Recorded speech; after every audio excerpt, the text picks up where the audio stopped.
Hello, this is Anna Schrock with My Amish Heritage, and welcome to lesson number 4 of Learn to Speak Pennsylvania Dutch. I've been gone over some basics and words and phrases in the Pennsylvania Dutch, and today we are going to continue with Hello, wie bist du? Hello, wie bist du heute? Hello, how are you today? Today I'm going to go over some of the definite articles. We touched this a little bit with some of our words we did the other times. De mun, de fra. In English, there's only one definite article, the word the, and there's only one word used, always the. But in the Pennsylvania Dutch, we have 3 different words. It's masculine, feminine, and neuter. So these all say the, but you have to learn how to use them with the right words. Da is masculine, de is feminine, and s is neuter. So when you're learning a noun in the Pennsylvania Dutch, it's good to learn the definite article that goes with it.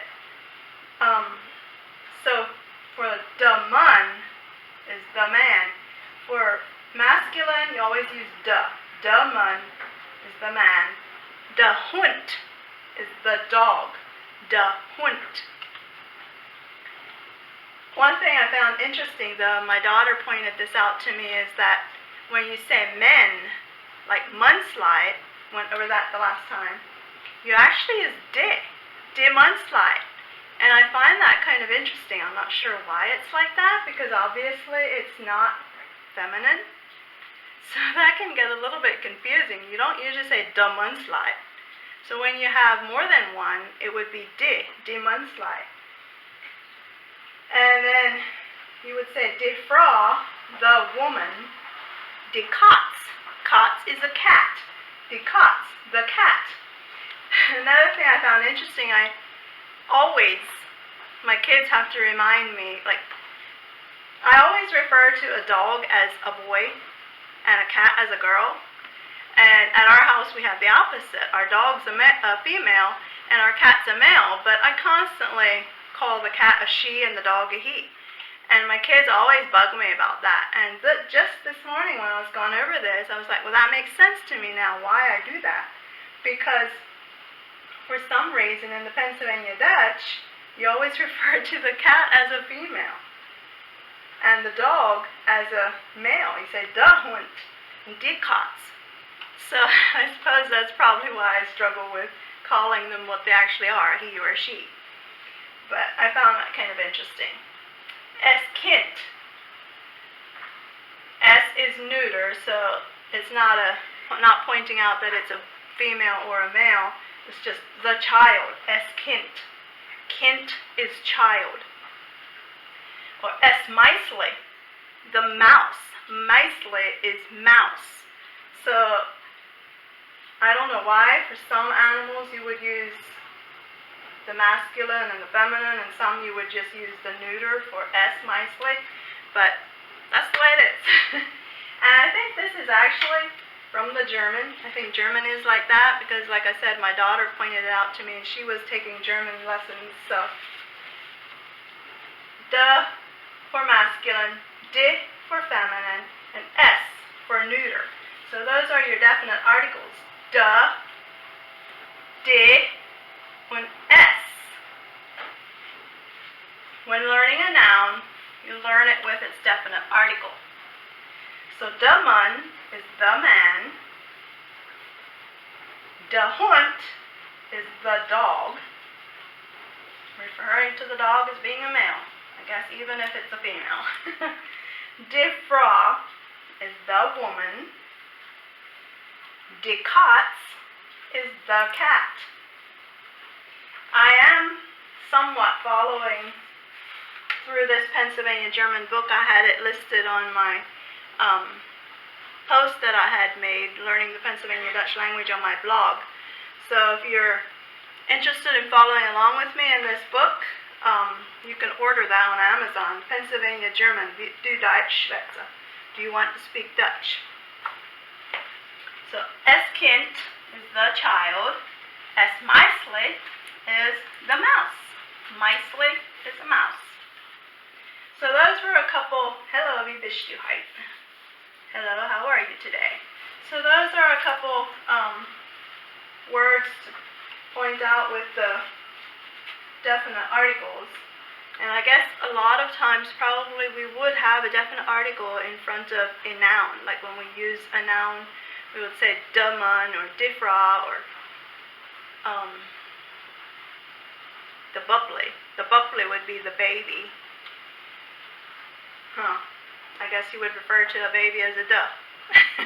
I guess sometimes you would say es bubbly, the baby. Okay, a few words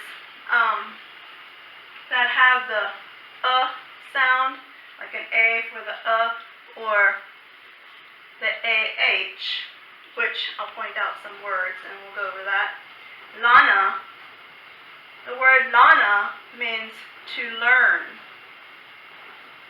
Actually, I should have put that over further. Lana is to learn. And then when you would say, like the learner, like the person is the learner, you would say lana, the lana. So it has more of a sound at the end instead of, that's referring to the learner. Just give myself more room here. So lana is to learn. Willst du Deutsch lernen? Do you want to learn Dutch? Lana is learn.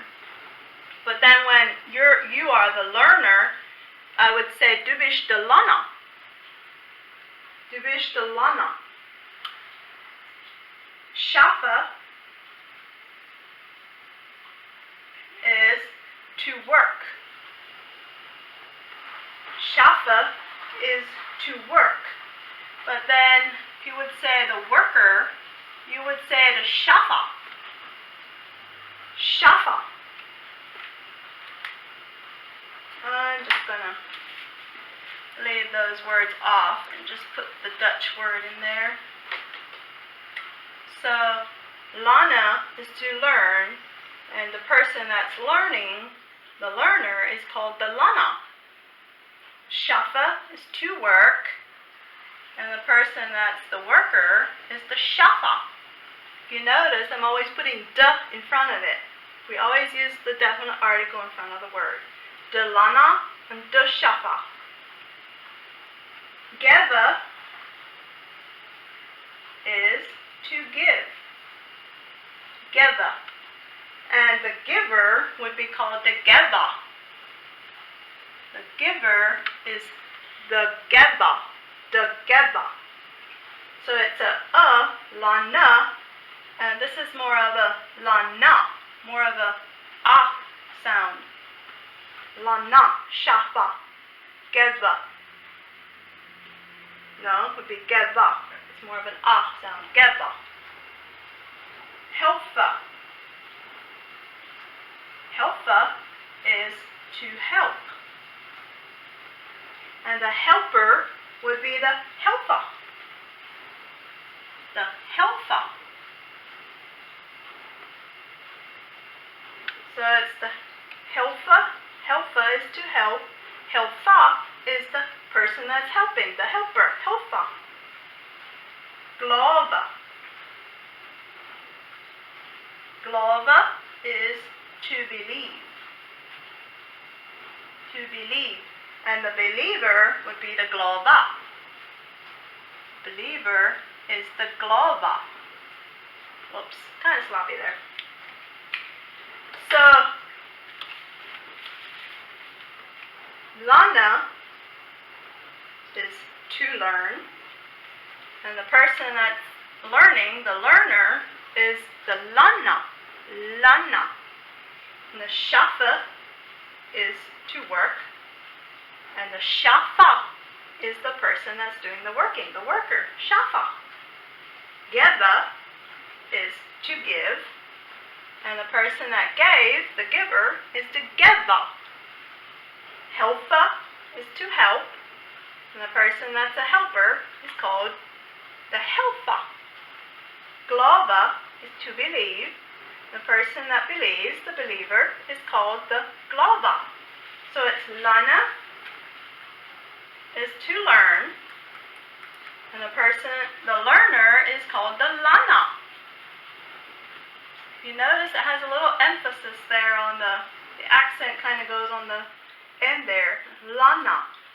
And shafa is to work. Is an hot shafa. He is a hard worker. Is an hot shafa. So the person that's working is the shafa. Is an hot shafa. That's he is a hard worker. Is an hot shafa. Geva is to give. Geva, and the giver is called the geva. Geva and geva. Helfa is to help, and the helper is called the helfa. Helfa and helfa. Glava is to believe, and the person that believes is called the glava. The glava, to believe, and the glava, glot, believe. Glava, glot, that's the believer believes. Glava, glot. Some of our words are rather interesting, but it is a lot of German mixed in there.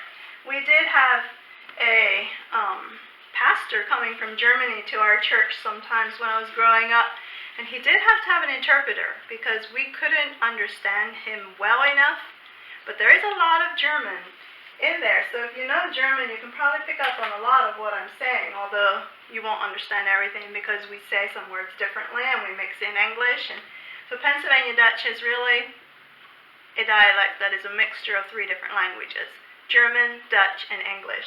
But I think we actually have quite a few German words in there. So I think that's all I'm going to go over for today. Just remember the masculine is da, feminine is di, and the neuter is s. And you use that in front of a lot of the nouns. So the man is the man, de Frau is the woman, and es Kind is the child. So I think that's all we're going to do for today. I've been getting a little feedback. I might keep going a little longer. A few more lessons at least, and we'll see how it goes from there. But have a good day. Hop en goede dag. If you haven't checked out my earlier videos, you may want to go back and look at the earlier videos and learn along with us some of the Pennsylvania Dutch. So until next time, hop en goede dag. Have a nice day.